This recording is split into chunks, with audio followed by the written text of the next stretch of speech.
إن الحمد لله نحمده ونستعينه ونستغفره ونعوذ بالله من شرور أنفسنا ومن سيئات أعمالنا من يهده الله فلا مضل له ومن يضلل فلا هادي له وأشهد أن لا إله إلا الله وحده لا شريك له وأشهد أن محمدًا عبده ورسوله يا أيها الذين آمنوا اتقوا الله حق تقاته ولا تموتن إلا وأنتم مسلمون يا أيها الناس اتقوا ربكم الذي خلقكم من نفس واحدة وخلق منها زوجها وبث منهما رجالا كثيرا ونساء واتقوا الله الذي تساءلون به والأرحام إن الله كان عليكم رقيبا يا أيها الذين آمنوا اتقوا الله وقولوا قولا سديدا يصلح لكم أعمالكم ويغفر لكم ذنوبكم ومن يطع الله ورسوله فقد فاز فوزا عظيما أما بعد فإن خير الحديث كتاب الله وخير الهدي هدي محمد صلى الله عليه وسلم وشر الأمور محدثاتها وكل محدثة بدعة وكل بدعة ضلالة وكل ضلالة في النار۔ دین اسلام ایک مکمل دین ہے۔ دین اسلام اس کی زندگی کے ہر شعبے میں پیروی کرنا ہوگی۔ یہ کوئی مناسب رویہ نہیں ہے کہ انسان دین اسلام کی 4 چیزوں کو لے لے، 5 چیزوں کو لے لے اور یہ دعویٰ کرے کہ بس یہ کام ٹھیک ہونے چاہیے، باقی کوئی مسئلہ نہیں۔ اگر معاملہ ایسے ہی ہوتا تو اللہ رب العزت اپنا کلام جب نازل فرماتے تو شاید ایک صفحے میں ہی نازل فرما دیتے اور بتا دیتے کہ بس یہ 4-5 چیزیں ہیں، ان پہ عمل کر لو، باقی کوئی مسئلہ نہیں ہے۔ لیکن اللہ رب العزت نے میری اور آپ کی ہدایت کے لیے پورے 30 پارے نازل کیے ہیں، 114 صورتیں نازل کی ہیں، نبی علیہ الصلوۃ والسلام کو بھیجا ہے اور آپ کی احادیث ہیں کثرت کے ساتھ، اور ہم سے مطالبہ کیا گیا کہ آپ کی احادیث کو بھی لینا ہے، ان پہ بھی عمل کرنا ہے، بلکہ صحیح بات یہ ہے کہ آپ کی احادیث کا بالکل وہی مقام و مرتبہ ہے جو قرآن کریم کا ہے۔ نماز میں تلاوت کرنے کے لحاظ سے قرآن کا مقام و مرتبہ احادیث سے کہیں آگے ہے۔ 1 حرف پڑھے 10 نیکیاں ملیں گی، ان امور میں قرآن کریم احادیث سے آگے ہے۔ لیکن عمل کرنے کے لحاظ سے، دین لینے کے لحاظ سے، احکام و مسائل اخذ کرنے کے لحاظ سے، شریعت ہونے کے اعتبار سے قرآن و حدیث کا مقام و مرتبہ بالکل ایک جیسا ہے۔ اور ایسا کیوں نہ ہو؟ نبی علیہ الصلوۃ والسلام کی احادیث آپ کی اپنی جیب سے نہیں ہے، آپ کی بیان کردہ احادیث وہ بھی اللہ رب العزت کی طرف سے ہیں، اور یہ قرآن نے بتایا ہے۔ اگر کوئی قرآن کو مانتا ہے اور احادیث کو نہیں مانتا تو اسے غور کرنا چاہیے کہ جس قرآن کو آپ مانتے ہیں وہ کہتا ہے کہ احادیث کو ماننا پڑے گا۔ وہ قرآن کہتا ہے کہ وَمَا يَنْطِقُ عَنِ الْهَوَىٰ إِنْ هُوَ إِلَّا وَحْيٌ يُوحَىٰ، کہ نبی علیہ الصلوۃ والسلام جو بھی گفتگو فرماتے ہیں اس کے پیچھے وحی ہے۔ قرآن کہتا ہے اطیعوا اللہ واطیعوا الرسول، کہ صرف اللہ کے آرڈرز کو نہیں ماننا بلکہ جو آرڈرز نبی علیہ الصلوۃ والسلام نے دیے ہیں انہیں بھی ماننا پڑے گا۔ قرآن کہتا ہے کہ وَإِن تُطِيعُوهُ تَهْتَدُوا، اگر نبی علیہ السلام کی بات مانو گے، آپ کی اطاعت کرو گے، آپ کی احادیث کو لو گے، تب تمہیں ہدایت ملے گی۔ تو میرے بھائیوں، دین اسلام نام ہے قرآن و حدیث کا، اور دین قرآن و حدیث یہ میری اور آپ کی مرضی کا نام نہیں ہے۔ کوئی کہتا ہے جی 5 وقت کی نمازیں پڑھ لیں، بس ٹھیک ہے، آپ اچھے مسلمان ہیں، باقی مولویوں کی باتیں ہیں۔ کوئی کہتا ہے جی اخلاق ہونا چاہیے، باقی خیر ہے، کوئی مسئلہ نہیں ہے۔ کوئی فتویٰ دیتا ہے کہ داڑھی میں دین نہیں ہے، کوئی کہتا ہے کہ شلوار ٹخنوں سے نیچے رکھیں، کوئی مسئلہ نہیں ہے، مولویوں کی سختیاں ہیں۔ اب معلوم نہیں کہ مولوی یہ چیز اپنی گھر سے لے کر آیا ہے یا یہ نبی علیہ السلام کی حدیث ہے کہ جس میں 3 چیزیں پائی جائیں اللہ تعالیٰ روز قیامت اس کی طرف دیکھنے کے لیے تیار نہیں ہوں گے، یعنی کہ رحمت کا دیکھنا، پیار سے دیکھنا۔ اللہ تعالیٰ اس سے پیار و محبت سے گفتگو کرنے کے لیے تیار نہیں ہوں گے۔ اور جب وہ جرائم بتائے تو وہ کیا تھے؟ نمبر 1 وہ جس کی چادر، جس کا کپڑا، جس کی پینٹ ٹخنوں سے نیچے رہتی ہے۔ دوسرے نمبر پہ احسان کر کے احسان جتانے والا۔ تیسرے نمبر پہ جھوٹی قسمیں اٹھا کے اپنا سودا بیچنے والا۔ تو کہنے کا مطلب یہ ہے کہ حدیث نے بتا دیا کہ یہ شلوار وغیرہ ٹخنوں سے نیچے رکھنا چھوٹا جرم نہیں ہے، بڑا جرم ہے، اتنا بڑا جرم کہ اللہ تعالیٰ اس انسان کی طرف دیکھنے کے لیے تیار نہیں ہوں گے، اس سے گفتگو کرنے کے لیے تیار نہیں ہوں گے، پیار و محبت کے ساتھ گفتگو۔ تو میرے بھائیوں، قرآن و حدیث ایک مجموعے کا نام ہے۔ انسان کو چاہیے کہ یہ عزم کر لے کہ زندگی کے ہر حصے میں، زندگی کے ہر شعبے میں نے اللہ کی مرضی پہ چلنا ہے، نبی علیہ السلام کی مرضی پہ چلنا ہے۔ جہاں جہاں مجھے معلومات نہیں ہیں وہاں معلومات لوں گا کہ اللہ کا کیا حکم ہے، اللہ کے رسول علیہ السلام کا کیا حکم ہے۔ جہاں جہاں پہ معلومات نہیں ہے، جب درست معلومات ملیں گی، جب قرآن کا فیصلہ بتایا جائے گا، جب نبی علیہ السلام کی حدیث بتائی جائیں گی، اپنے آپ کو تبدیل کر لوں گا۔ میں اللہ کا بندہ ہوں، اللہ کی مرضی پہ چلنے والا بندہ ہوں، میں خود کچھ نہیں ہوں۔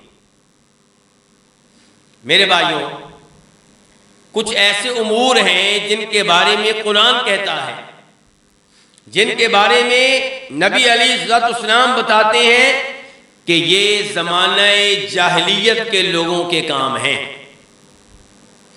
یہ ہے میرا آج کا موضوع کہ کچھ ایسے امور ہیں جن کے بارے میں قرآن کہتا ہے، کچھ ایسے امور ہیں جن کے بارے میں احادیث کہتی ہیں کہ یہ وہ امور ہیں جو زمانہ جاہلیت کے لوگوں کے کام ہیں، ان کے امور ہیں۔ اور زمانہ جاہلیت سے مراد زمانہ کفر ہے۔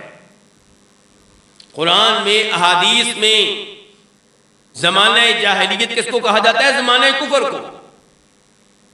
اور مسلمانوں سے مطالبہ ہے قرآن کا، مسلمانوں سے مطالبہ ہے احادیث کا کہ جنہیں امور جاہلیت کہا جاتا ہے، کافروں والے کام کہا جاتا ہے، وہ کام آپ نے نہیں کرنے۔ کافروں والی عادات، کافروں والی خصال، کافروں والی خصلتیں یہ آپ میں نہ پائی جائیں۔ ایک عالم دین گزرے ہیں جن کا نام آپ نے سنا ہوگا، امام محمد بن عبد الوہاب رحمہ اللہ، جن کی توحید کے اوپر کتاب ہے، کتاب التوحید، جس کتاب نے بہت سے لوگوں کی زندگیوں کو تبدیل کیا، بہت سے لوگوں کے عقائد کی اصلاح ہوئی، جس کتاب کو پڑھ کے بہت سے لوگوں نے شرک کو ترک کیا۔ انہی امام صاحب کی کتاب ہے جس کا نام ہے مسائل الجاہلیہ، کہ وہ کون کون سے امور ہیں جو امور جاہلیت ہیں، جو کافروں والے کام ہیں، اور اللہ نے بتایا، اللہ کے رسول صلی اللہ علیہ وسلم نے بتایا کہ کافروں والے کام ہیں اور ان سے ہمیں دور رہنا چاہیے۔ اس کتاب کا ہر مسلمان کو مطالعہ کرنا چاہیے تاکہ وہ ایسے امور سے دور رہے جو امور کافروں سے تعلق رکھتے ہیں۔ میں یہ نہیں کہہ رہا دھیان سے کہ ان امور میں سے ہر امر ایسا ہے کہ جس کا آپ ارتکاب کریں گے تو آپ کافر ہو جائیں گے، نہیں، ایسی بات نہیں ہے۔ لیکن یہ امور اور یہ عادات کافروں والی عادات ہیں، مسلمانوں والی نہیں ہے۔ تو آج ان امور میں سے 4 امور آپ کے سامنے رکھوں گا۔ مسلم شریف کی حدیث ہے، مشہور و معروف صحابی جناب ابو مالک اشعری رضی اللہ تعالیٰ عنہ کہتے ہیں کہ نبی علیہ الصلوۃ والسلام نے ارشاد فرمایا، اربع فی امتی من امر الجاہلیہ لا یترکونہن، کہ 4 چیزیں ایسی ہیں، 4 عادتیں ایسی ہیں، 4 خصلتیں ایسی ہیں جو میری امت میں پائی جائیں گی۔ لوگ کلمہ تو پڑھ لیں گے، دین اسلام میں داخل تو ہو جائیں گے، لیکن ان 4 چیزوں کو چھوڑنے کے لیے تیار نہیں ہوں گے۔ لا یترکونہن، ان کو ترک نہیں کریں گے۔ اور فرمایا اربع فی امتی من امر الجاہلیہ، جبکہ یہ عادات کافروں کی عادات ہیں، زمانہ جاہلیت کے لوگوں کی عادات ہیں۔ وہ کیا کیا ہے؟ فرمایا پہلے نمبر پہ الفخر بالاحساب، اپنے حسب و نسب پہ فخر کرنا، اپنے بڑوں کے کارناموں پہ فخر کرنا، اپنے باپ دادا کے کارناموں پہ فخر کرنا، ان کے کارناموں کی وجہ سے اپنے آپ کو دوسروں سے برتر اور بہتر سمجھنا۔ ہمارا قبیلہ وہ ہے، ہماری برادری وہ ہے، ہمارے بڑوں نے یہ کیا تھا۔ اس وجہ سے دوسروں کے قبیلے کو، دوسروں کی برادری کو، دوسروں کی کاسٹ کو حقیر جاننا اور اپنی کاسٹ کو، اپنی برادری کو برتر جاننا۔ یاد رہے کہ اللہ تعالیٰ نے خبردار کیا ہے کہ ان اللہ لا یحب من کان مختالا فخورا، اللہ تعالیٰ کو اس سے محبت نہیں ہے جو تکبر کرنے والا ہو، فخر کرنے والا ہو۔ آپ فخر کرتے ہیں، دوسروں کو حقیر جانتے ہیں، اپنے آپ کو بڑی شے سمجھتے ہیں، اللہ تعالیٰ آپ کو کچھ نہیں سمجھتے۔ جو اپنے آپ کو بڑی شے سمجھے اسے اللہ کچھ نہیں سمجھتے، اللہ تعالیٰ کو اس سے کوئی محبت نہیں ہے۔ فرمایا کوئی بھی ایسا آدمی جنت میں نہیں جا سکتا جس کے دل میں رائی کے دانے کے برابر بھی تکبر ہو۔ تو فخر کرنا، تکبر کرنا، یہ مسلمانوں کی عادات نہیں ہے۔ اور آج کی حدیث میں تذکرہ آ رہا ہے فخر کا، کہ اپنے بڑوں کے کارناموں پہ فخر کرنا۔ ہونا کیا چاہیے؟ فخر کی بجائے آپ میں کیا ہونا چاہیے؟ تواضع، عاجزی، انکساری۔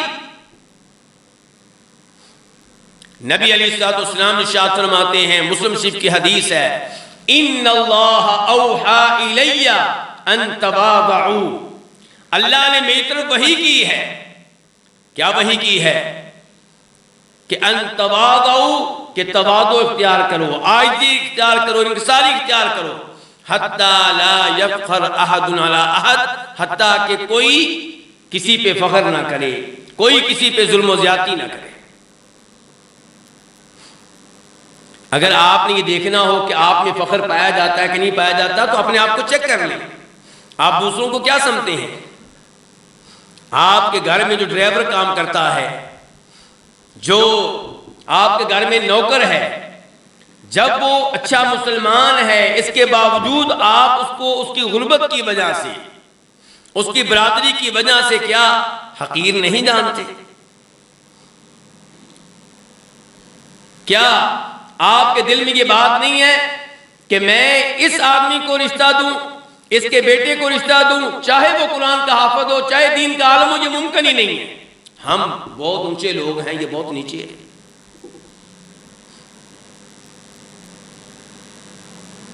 میرے بھائی، تواضع کا حکم دیا گیا ہے، عاجزی کا حکم دیا گیا ہے، انکساری کا حکم دیا گیا ہے۔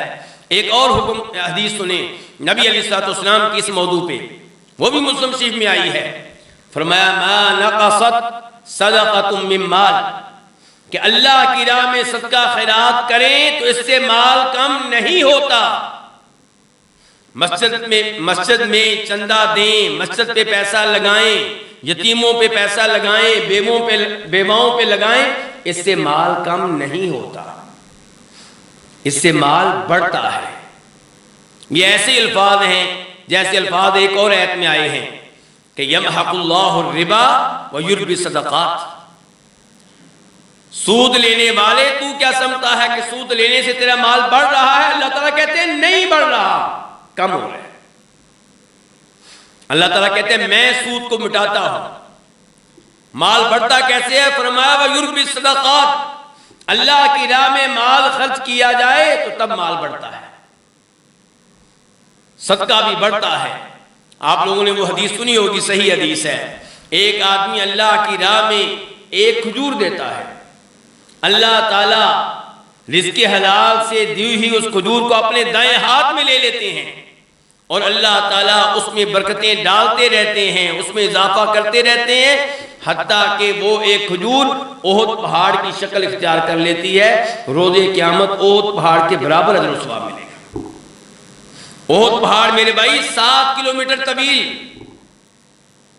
چوڑائی بھی بہت زیادہ، دیا کیا تھا؟ اللہ کی راہ میں کھجور دی تھی، ثواب کتنا مل رہا ہے؟ احد پہاڑ کے برابر۔ تو یہاں پہ اللہ کے نبی صلی اللہ علیہ وسلم فرما رہے صدقہ کرنے سے مال کم نہیں ہوتا۔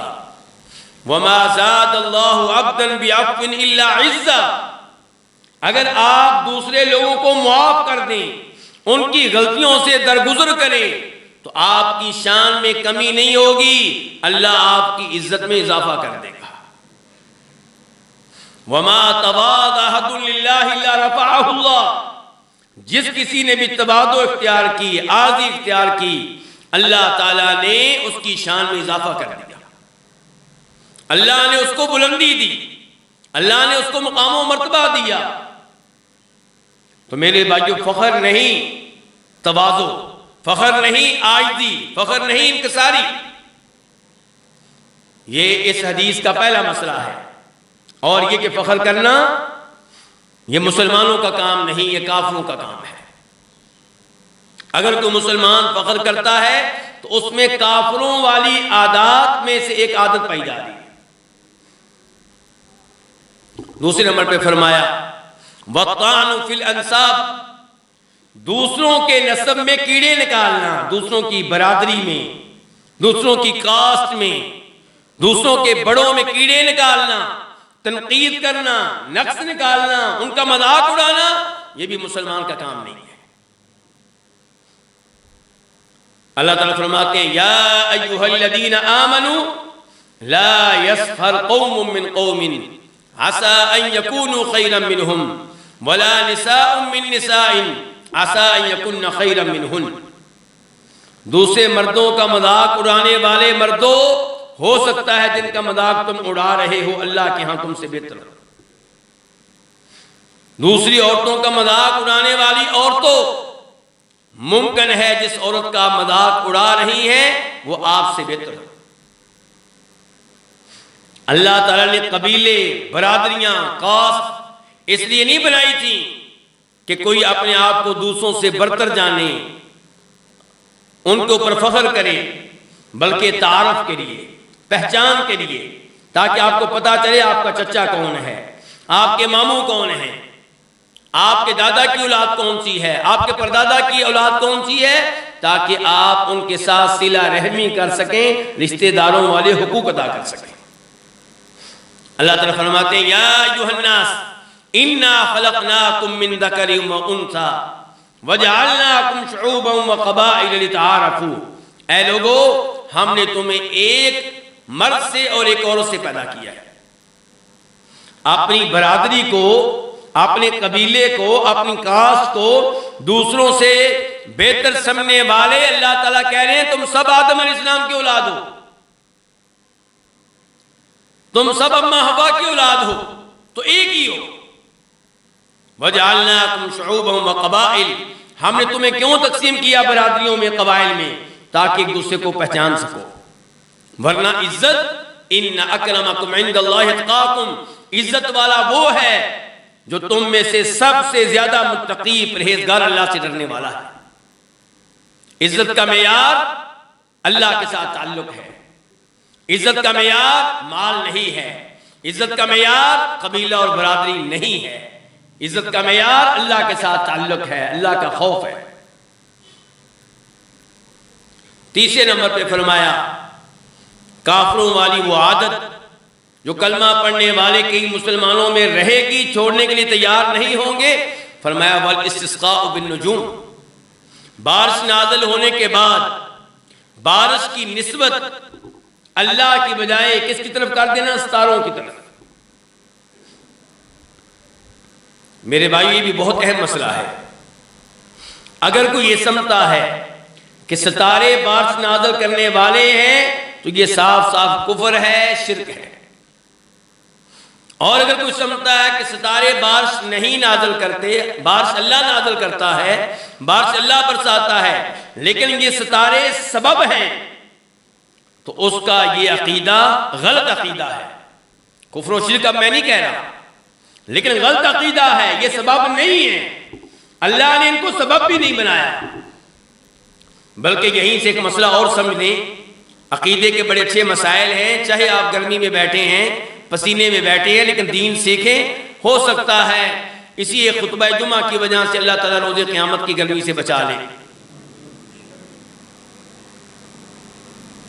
صحابہ کرام جب مسجد نبی میں آتے تھے تو کوئی پنکھے نہیں ہوتے تھے، کوئی اے سی نہیں ہوتا تھا۔ چلے اسی بہانے ہمیں ان کا ماحول یاد آ جائے، ان کی قربانیاں یاد آ جائیں۔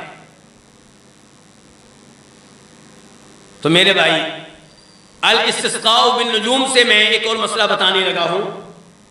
اگر کوئی کسی قبر والے سے بیٹا مانگتا ہے تو یہ کیا ہو گئی؟ قبر والے سے دعا، اور دعا کیا ہے؟ عبادت۔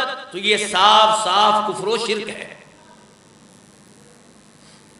اور اگر کوئی قبر والے سے کہتا ہے اللہ سے بیٹا لے کر دو، نہیں کہ بیٹا کون دے گا؟ اللہ۔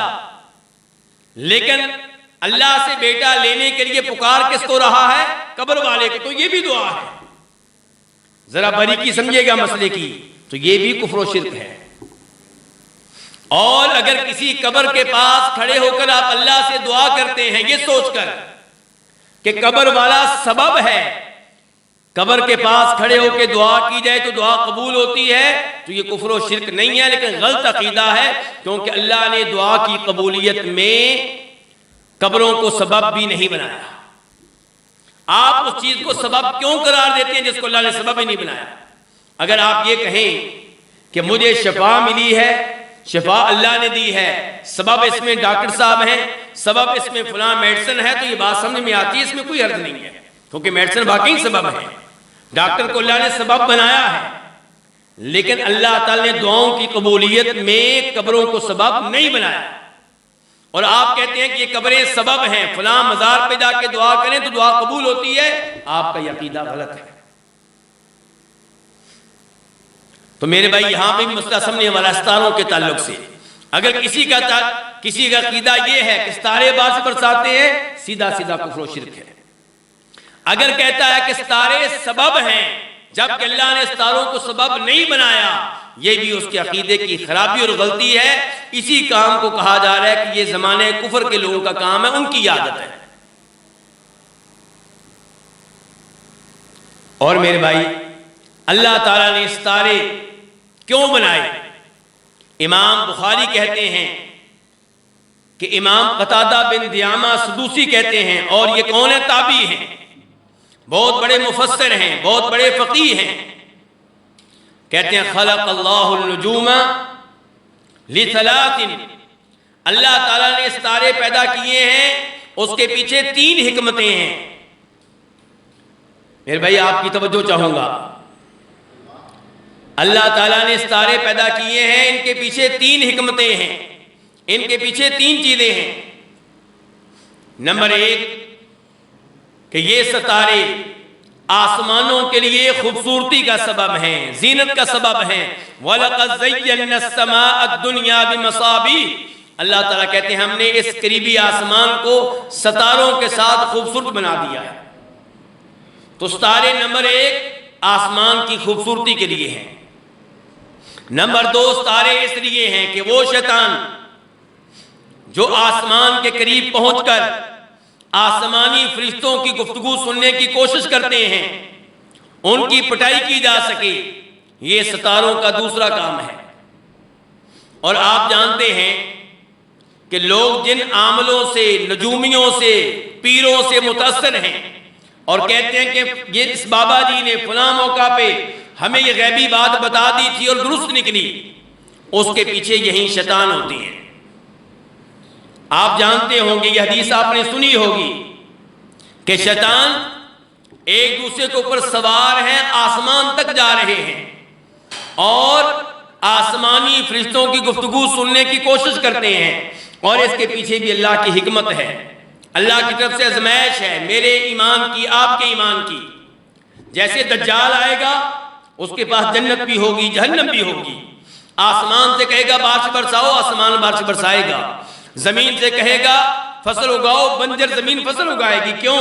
میرے اور آپ کے ایمان کے امتحان ہو سکے کہ کیا ہم ان چیزوں سے متاثر ہو کر کہیں اس کو رب تو نہیں مان لیتے۔ جبکہ اللہ تعالیٰ نے ہماری ہدایت کا سامان بھی رکھا ہے، نبیوں کو بھیجا ہے علیہ السلام خبردار کرنے کے لیے، کیا کہ دجال کو رب نہیں ماننا، اور اس کی پیشانی پہ بھی لکھا ہوگا، کیا لکھا ہوگا؟ کافرہ کی کافر۔ پھر بھی اس کو کوئی رب مان لے تو یہ اس کی غلطی ہے۔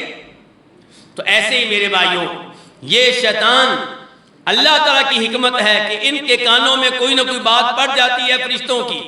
مثال کے طور پہ یہ بات کہ آئندہ وزیر اعظم فلاں آدمی بننے والا ہے، اور ہو سکتا ہے کہ بظاہر اس کے وزیر اعظم بننے کی کوئی امید نہ ہو۔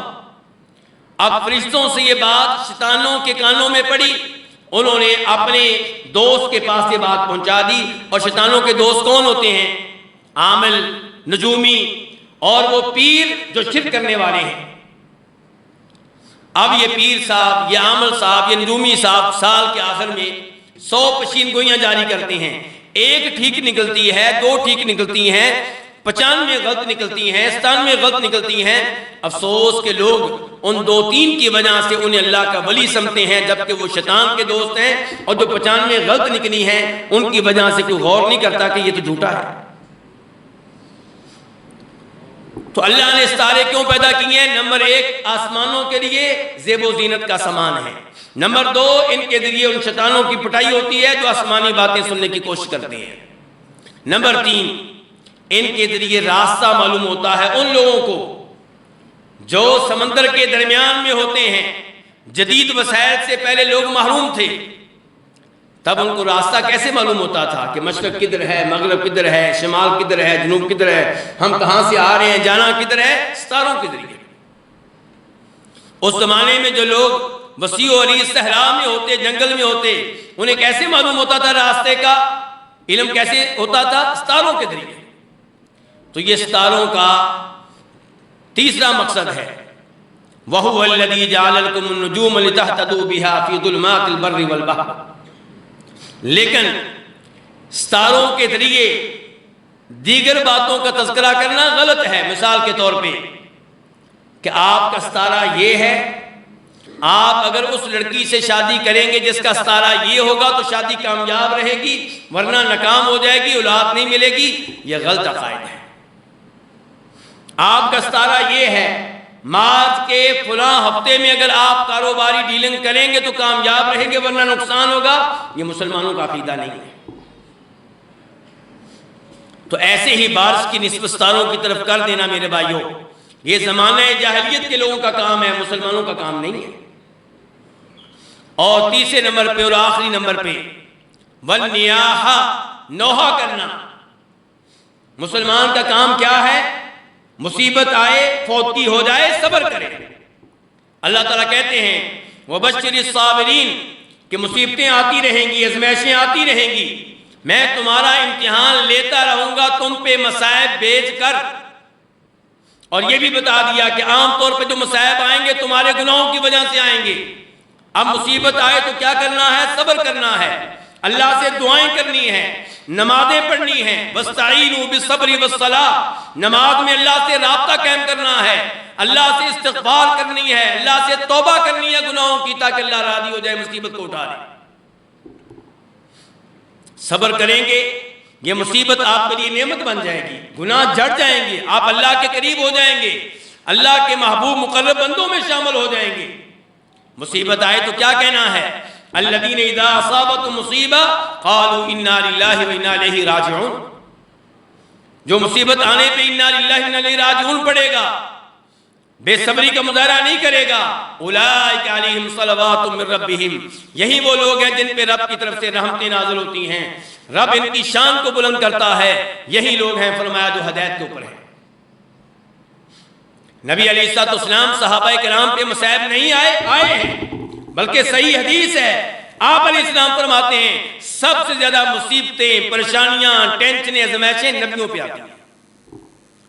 پھر جو کوئی جتنا زیادہ نیک ہے اسی قدر زیادہ اس میں آزمائشیں، مصیبتیں اور پریشانیاں آتی ہیں۔ شاید اللہ چاہتے ہیں کہ اللہ کے یہ نیک بندے صبر کریں اور مزید درجات لے لیں، صبر کریں مزید اللہ کے قریب ہو جائیں، صبر کریں، دعائیں کریں، نمازیں پڑھیں، اذکار کریں، تلاوت کریں، اللہ کے اور قریب ہو جائیں۔ فوتگی ہو جائے تو انا للہ پڑھنا چاہیے، فوتگی ہو جائے تو کیا کہنا چاہیے؟ اللہم اجرنی فی مصیبتی، اللہ میری اس مصیبت پہ مجھے اجر و ثواب دینا، واخلف لی خیرا منہا، مجھے اس کا بہترین متبادل دینا۔ جب ابو سلمہ فوت ہوئے، ام سلمہ کے خامد، تو نبی علیہ الصلوۃ والسلام ان کے گھر گئے، ان کی نگاہیں کھلی ہوئی تھی، سب سے پہلے ان کی آنکھیں بند کی۔ میرے بھائی دھیان سے مسائل سنیں، فرمایا جب کوئی فوت ہوتا ہے اس کی نگاہیں اس کی روح کا تعاقب کرتی ہیں، روح کو دیکھتی ہیں، اس لیے آنکھیں کھلی رہ جاتی ہیں، تو آپ اس کی آنکھوں کو بعد میں بند کر دیں، ورنہ اگر آنکھیں کھلی رہ گئیں اور جسم ٹھنڈا ہو گیا دوبارہ بند نہیں ہوگی، منظر بہت برا محسوس ہوگا۔ اس کے بعد جب آپ نے آنکھیں بند کی تو لوگوں نے اونچی اونچی آواز سے رونا شروع کر دیا، گھر والوں نے اونچی اونچی آواز سے رونا شروع کر دیا۔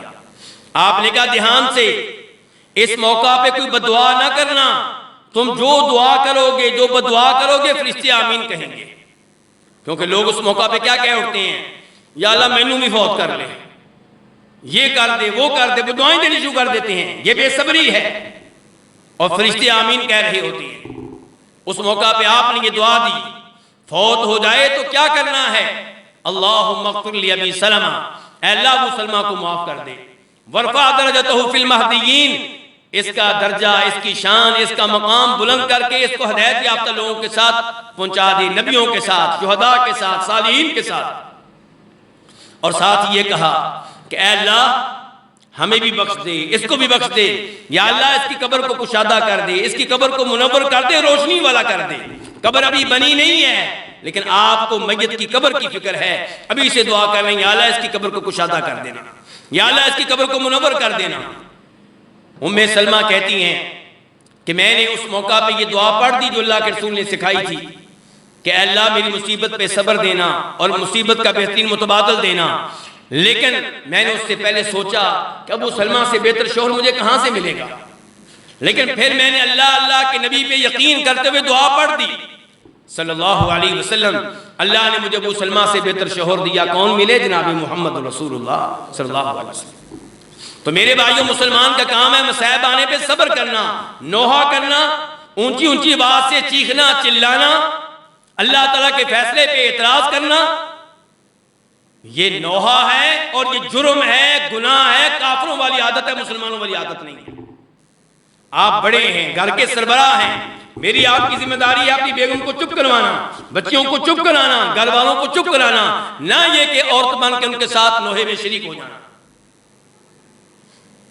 فرمایا نبی علیہ الصلوۃ والسلام نے نوحہ کرنے والی جب فوت ہو جائے توبہ نہ کرے، روز قیامت جب اسے قبر سے اٹھایا جائے گا اس کو خارج کی قمیض پہنائی جائے گی جو جہنم کی ہوگی، اور اسے گندے بروزے کا کرتا پہنایا جائے گا، وہ جو خارج زدہ اونٹوں کو گندا بروزہ لگاتے ہیں جس سے آگ بھڑک اٹھتی ہے، کتنی سخت ترین سزا ہے میرے بھائیوں۔ تو اس لیے نوحہ کرنے سے بچیں۔ ہمارا مسئلہ یہ ہے خوشی آئے پھر بھی رب کو بھول جاتے ہیں، پھول جاتے ہیں، چوڑے ہو جاتے ہیں۔ شادی کے موقع پہ کہتے ہیں کوئی مولوی صاحب ہمیں ناچ گانے سے نہ روکیں، میرے بیٹے کی کون سی شادی روز روز ہونی ہے؟ اب رب بھول گیا، جس رب نے بیٹا دیا تھا وہ بھول گیا، جس رب نے بیٹے کو جوان کیا، شادی کا دن لے کر آیا، خوشی کا دن لے کر آیا، وہ رب بھول گیا۔ اب کہتے ہیں آج کے دن مولوی نہیں پاس آنا چاہیے، آج کوئی نماز نہیں، آج نماز معاف کیونکہ شادی کا دن ہے، خصوصاً دلہن کو معاف کیونکہ اس کو میک اپ ہی ایسا کروا دیتے ہیں کہ نماز نہ پڑھنے پائے، نہ وضو کر سکے گی نہ نماز پڑھ سکے گی۔ اور یہ کام کون کر رہا ہے؟ مسلمان جس کو اللہ نے بیٹی دی، جس کو خوشی کا دن دیا، اور فوتگی ہوتی ہے، پریشانی آتی ہے، تب بھی رب کو بھول جاتے ہیں۔ جی بھر کے نوحہ کرنا ہے، جی بھر کر اپنے رسم و رواج پورے کرنے ہیں، نہیں پوچھنا اللہ کیا کہتے ہیں، اللہ کے رسول کیا کہتے ہیں، مصائب آنے پہ وہ کیا کیا کرتے تھے۔ اللہ رب العزت سے دعا ہے کہ اللہ تعالی ہمیں زمانہ کفر کی بری عادات سے محفوظ رکھے، زمانہ جاہلیت کی بری خصال سے محفوظ رکھے، اور اللہ ہمیں مکمل طور پہ قرآن و حدیث کے مطابق زندگی گزارنے کی توفیق دے۔ اللہ ہمیں توفیق دے کہ ہم سر سے لے کے پاؤں تک اور اپنے پورے گھر پہ دین اسلام نافذ کر سکیں۔ یا اللہ ہمارا یہ تو مطالبہ رہتا ہے کہ ہمارے حکمرانوں کو دین نافذ کرنے کی توفیق دے۔ یا اللہ آج ہم یہ دعا کرتے ہیں کہ ہمیں اپنے 5 مرلے کے، 10 مرلے کے، 20 مرلے کے گھر پہ اسلام نافذ کرنے کی، اسلامی حکومت قائم کرنے کی توفیق دے۔ یا اللہ تیرے لیے کچھ مشکل نہیں ہے، تو توفیق دینے والا ہے۔ وآخر دعوانا الحمدللہ رب العالمین۔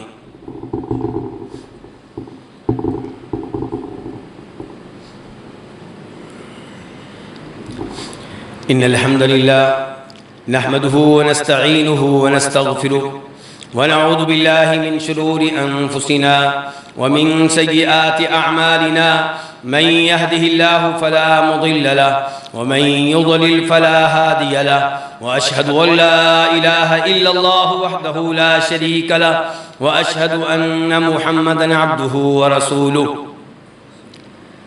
اللہ رب العزت سے دعا کیجئے کہ اللہ تعالی ہم پہ رحمت کی بارش نازل فرمائے، اور اللہ تعالی ہمیں دنیا کی گرمی سے بھی محفوظ رکھے، قبر کی گرمی اور عذاب سے محفوظ رکھے، جہنم کی گرمی اور جہنم کے عذاب سے اللہ تعالی محفوظ رکھے۔ یا اللہ ہم سب پہ راضی ہو جا، ہم سب کے گناہ معاف کر دے۔ یا اللہ ہم سب کے درجات بلند کر دے۔ یا اللہ جب موت دینا تو ایمان، اسلام اور توحید کو پر دینا۔ یا اللہ ہمارے بچوں کے دین اور ایمان کی حفاظت فرما۔ یا اللہ فلسطین، غزہ اور دیگر مظلوم مسلمان جہاں پہ بھی ہیں ان سب کی مدد فرما۔ یا اللہ ان کی نصرت فرما۔ یا اللہ ان پہ ظلم کرنے والوں کو تباہ و برباد فرما۔ یا اللہ ہمارے دلوں میں صحابہ کرام کی محبت بٹھا دے۔ یا اللہ ہمارے دلوں میں نبی علیہ السلام کی محبت بٹھا دے۔ یا اللہ ہمیں ہر طرح کے گناہوں سے محفوظ فرما، ہر طرح کے فتنوں سے محفوظ فرما۔ یا اللہ ہمارے اس ملک کی حفاظت فرما، دین کے لحاظ سے بھی، دنیا کے لحاظ سے بھی۔ یا اللہ ہمارے حکمرانوں کو یہاں پہ شریعت کا نظام نافذ کرنے کی توفیق دے۔ یا اللہ میرے وہ بھائی جس مسجد کا نظام چلا رہے ہیں، یا اللہ ان کے لیے آسانیاں پیدا فرما دے۔ یا اللہ ان کی اولاد میں، ان کے رزق میں برکتیں ڈال دے۔ یا اللہ ہمیں بھی اپنی مساجد، اپنے گھروں کے ساتھ تعاون کرنے والا بنا دے۔ یا اللہ ہمیں بھی کسی نہ کسی مسجد کا خادم بنا دے۔ یا اللہ ہمیں قرآن و حدیث کا خادم بنا دے۔ یا اللہ مسلمان مریضوں کو شفا دے۔ یا اللہ تمام مسلمان مریضوں کو عافیت دے۔ یا اللہ جن کے پاس اولاد نہیں ہے انہیں نیک صحت مند اولاد عنایت فرما۔ ربنا آتنا فی الدنیا حسنہ وفی الآخرۃ حسنہ وقنا عذاب النار۔ سبحان ربک رب العزۃ عما یصفون وسلام علی المرسلین والحمد للہ رب العالمین۔